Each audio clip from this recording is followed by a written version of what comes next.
يومك لا يوم يخلص ولا يومك إلا بلوقك يا حبيبي تعيش الحب أيامه ونوعي كل ليلة داخل الحب وكلامه وداخله قلبك يا حبيبي صحاك الشوق من نومك وبقلبي تعكف في نومك لا يوم يخلص ولا يومك إلا بلقاك يا حبيبي تعيش الحب أيامه ونوعي كل ليلة داخل الحب وكلامه وداخله قلبك يا حبيبي على شي ثغرة فيها غمرة شاهد علينا القمر وانت حدي ما بدي وقتي عدي يا قمر صحاك الشوق من نومك وبقلبي تعكف في نومك لا يوم يخلص ولا يومك إلا بلقاك يا حبيبي تعيش الحب أيامه ونوعي كل ليلة داخل الحب وكلامه وداخله قلبك يا حبيبي.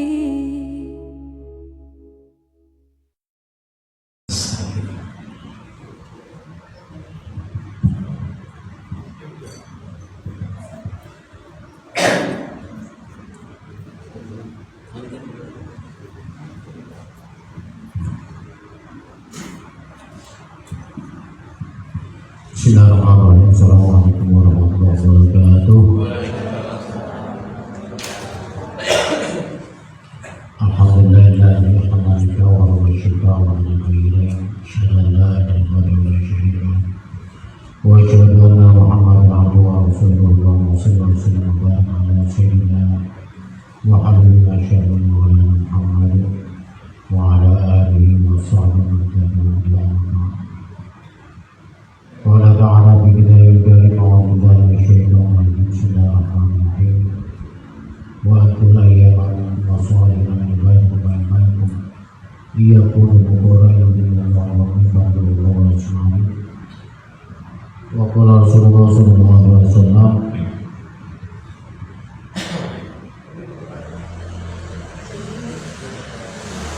خير النساء المرأة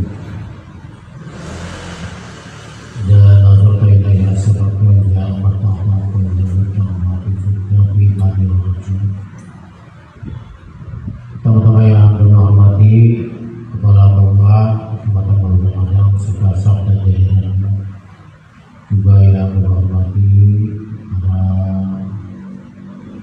rekan-rekan pengurus teman-teman yang juga para akang-akang tete-tete, abang-abang kelompok yang saat ini sedang berbahagia. Beneran bahagia nih? Bahagia ya? Pertama-tama marilah kita manjatkan puja dan puji syukur kepada Allah Subhanahu wa taala atas segala karunia-Nya, di antaranya nikmat sehat walafiat, nikmat panjang umur, juga kita bisa kumpul di tempat atau musola kecamatan Kantor Kedatan Ramadan dalam rangka mengikuti kegiatan bimbingan pranikah dan keluarga, dan semua berdasar pada undangan ya. Yang hadir di sini berdasar pada undangan. Ini diundang semuanya, yang sampai datang tanpa diundang, pulang tanpa diantar.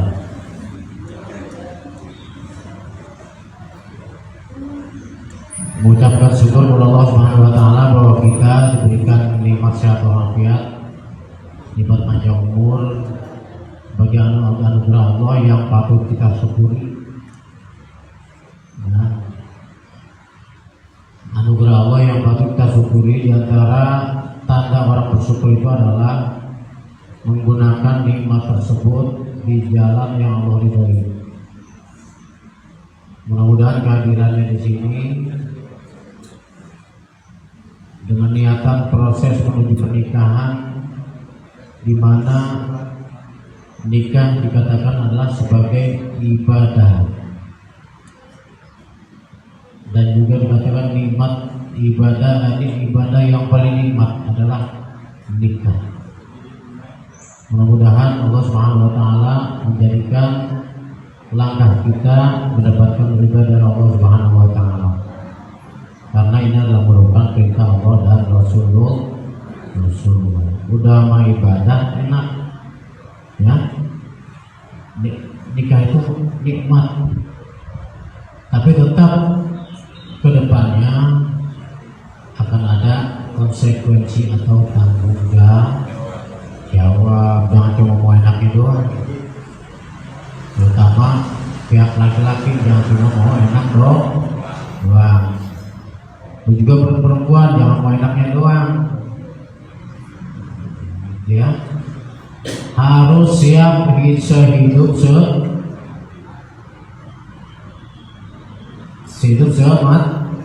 mati. Kalau suami mati duluan mau ikut nggak? Agak. Mesir harus mati lalu. Itu sudah banyak dijelaskan ya. Terkait dengan pernikahan yang akan dilaksanakan nanti, pernikahan dan rumah tangga nanti itu berdasar pada dua pedoman, undang-undang negara dan undang-undang hukum Islam atau syariat agama Islam. Undang-undang negara diantaranya mengatur tentang usia pernikahan, yang boleh nikah usia oleh negara, diperbolehkan oleh negara nikah itu berusia 19 tahun sesuai dengan undang-undang nomor 16 tahun 2019. Dan tentunya undang-undang tersebut tidak bertentangan dengan syariat. Yang kedua, pernikahan dan rumah tangga ini berdasar pada syariat agama. Apa sih itu nikah? Menurut syariat agama. Berarti kita menjalani pernikahan dan rumah tangga ini nanti harus sesuai dengan aturan syariat agama. Ya. Tidak bisa dikatakan nikah kalau dia tidak mengikuti syariat agama. Saya sudah nikah tapi tidak sesuai dengan syariat agama, nikah namanya kawin. Beda. Ada kawin doang, ada nikah. Ya, kalau nikah itu udah bisa membuktikan dua-duanya, misalnya nikah kalau mau nikah. Ya. Nikah kita perhatikan definisinya. Definisi nikah itu adalah sesuai dengan fikih yang kami ambil dari kitab Kifayatul Awliya, yaitu di dalamnya mendefinisikan ya, nikah itu adalah al-aqdul masyhur al-mustamil al-syurut wal-arkan, suatu akad yang masyhur yang meliputi di dalamnya syarat dan rukun. Syarat nikah ya, syarat nikah itu ada syarat, ada rukun. Kok sama dengan sholat? Kok sama dengan sholat? Nikah kalau sholat, syarat sah sholat apa? Dari hadas kecil dan hadas besar.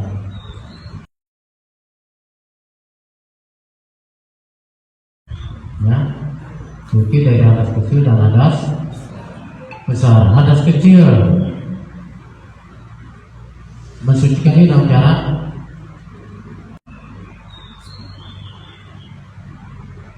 hadas kecil mensucikannya dengan cara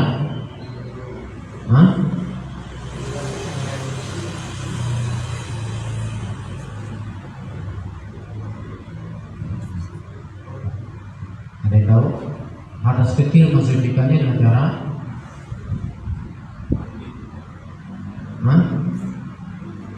berarti ketahuan nih pernah ngaji. Emang hilang waduh. Kedepannya ya, sebelum menjadi bapak dari anak-anak sebelum jadi emak dari anak-anak. Ini sebelumnya harus sering ngaji biar tahu hukum ya. Hukum-hukum dalam Islam banyak banget yang harus kita ketahui dan harus kita jalankan. Kalau ini dari mana? Tangerang. Ini Sumur Batu, oh, Sunda berarti maksudnya.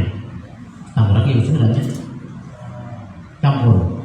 Kerjanya di Tangerang. Oh, kerja. Aslinya Pandeglang. Pandeglang.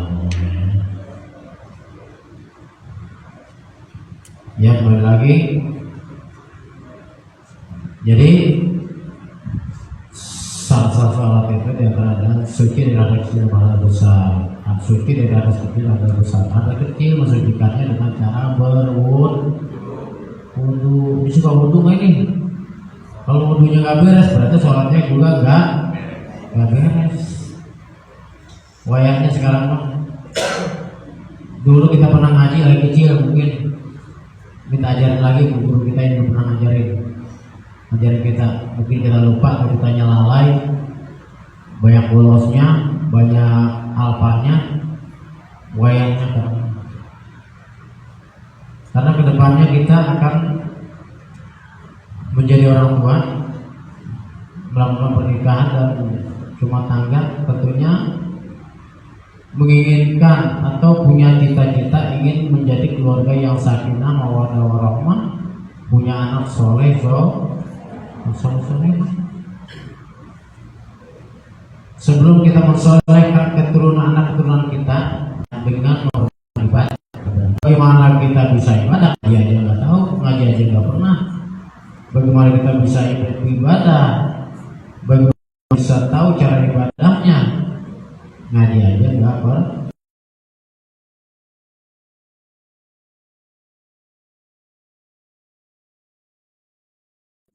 atau jarang, atau nggak nyimak, atau lebih banyak ngobrolnya.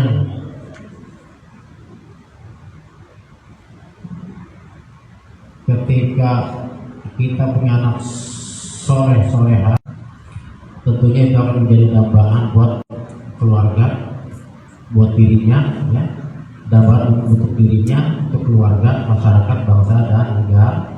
Tapi kalau sebaliknya, anak yang terbentuk tidak soleha, itu akan menjadi sesuatu yang dijauhkan oleh orang, sesuatu yang dihindari oleh orang. Ya. Ketika anak itu tidak soleha, maka si anak itu akan menjadi banyak masalah di masyarakat, banyak masalah dengan polisi, dicari-cari. Nanti ketemuan siapa? Yang ketemuan pasti orang.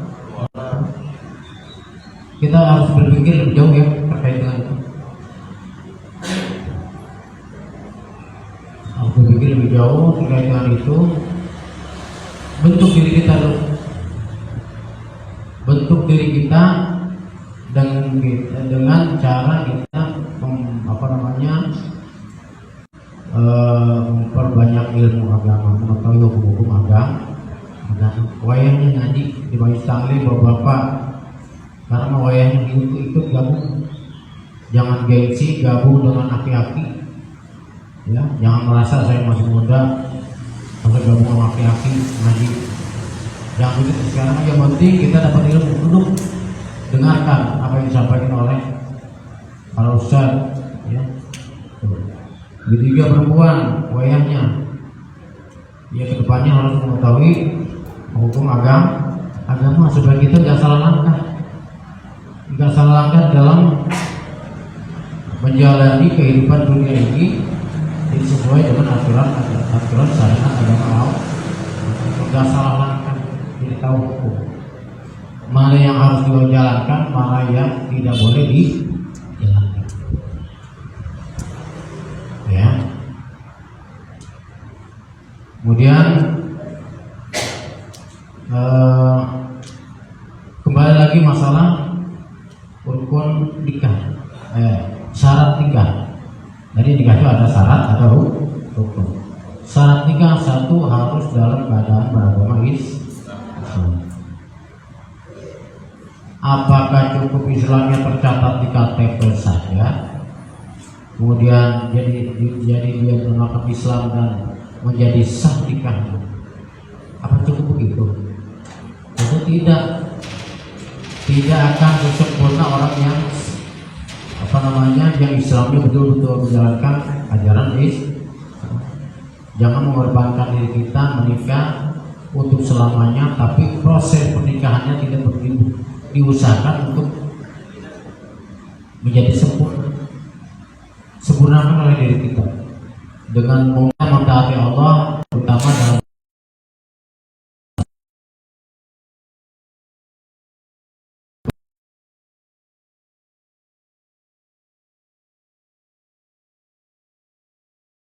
yang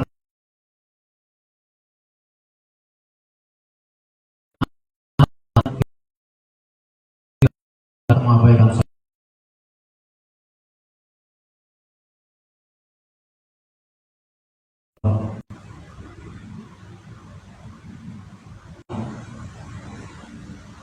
karena itu berat bertanggung jawaban, ya.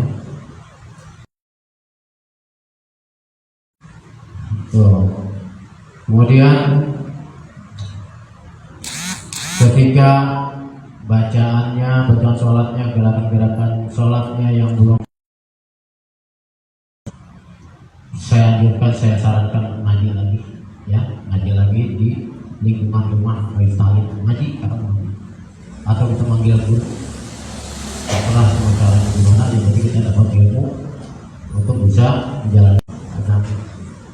Ya, ketika pernikahan tidak menjalankan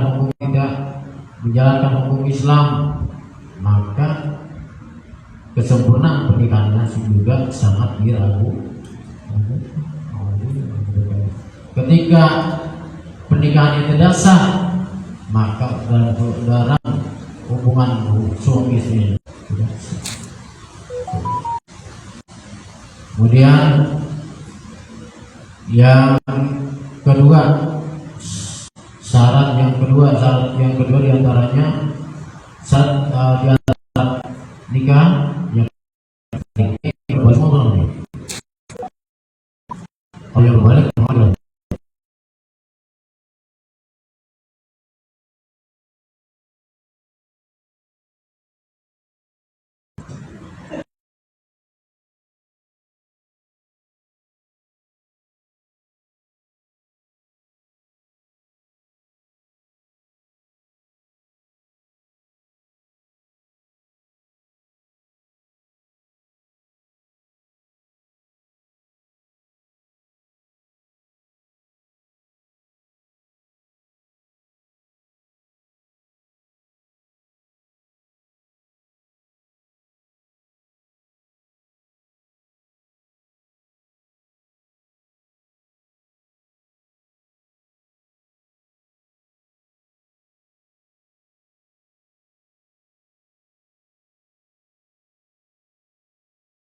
itu berarti jatuh dosa juga, jatuh balik. Nah, kemudian sebelum sampai 15 tahun, tapi bagi laki-laki sudah mengalami apa ciri-ciri balik laki-laki?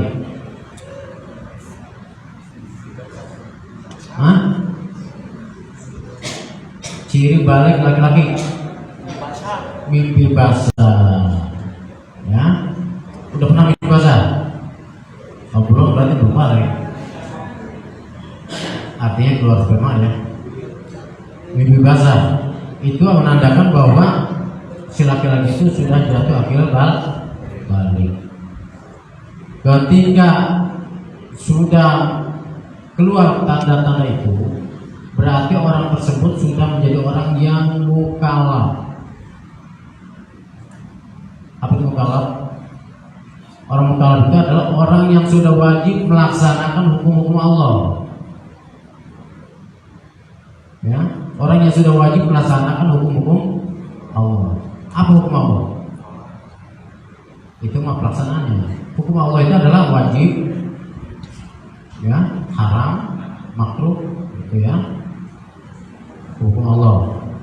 Yang wajibnya harus dilaksanakan, yang haramnya harus ditinggalkan. Itu yang sudah mukallaf. Yang belum balik, wajib nggak? Sholat wajib nggak? Yang belum balik, wajib nggak?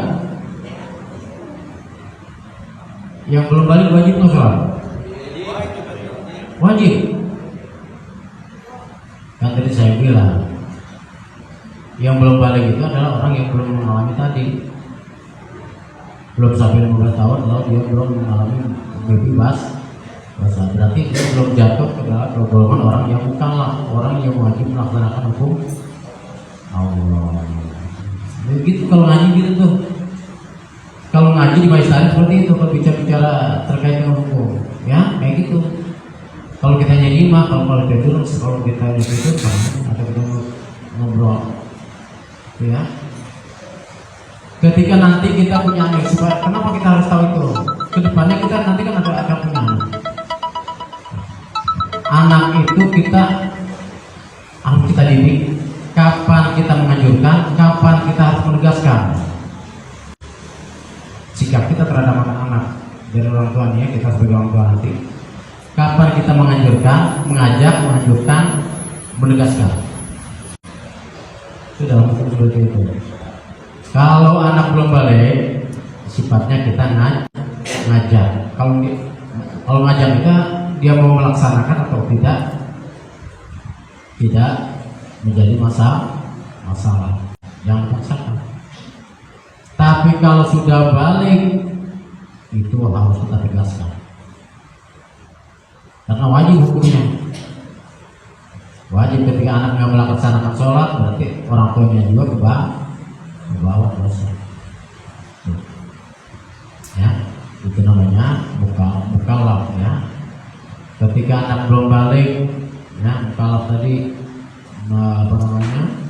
meninggalkan sholat, ya berdosa. Melakukan yang diharapkan Allah, minum minuman keras, anaknya belum balik, dosa enggak?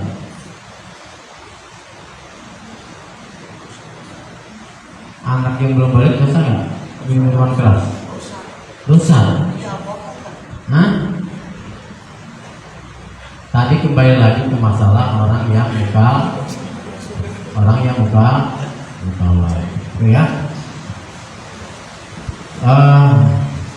Itu lagi-lagi ciri baliknya adalah tadi dengan bebas bahasa, meskipun dia baru 10 tahun, 11 tahun, 12 tahun, itu berarti dia sudah bebas balik.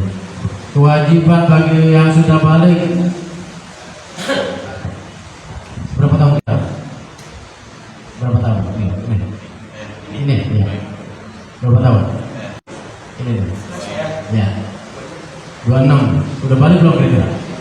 Udah. Kenapa tuh? Kenapa cirinya? Hah?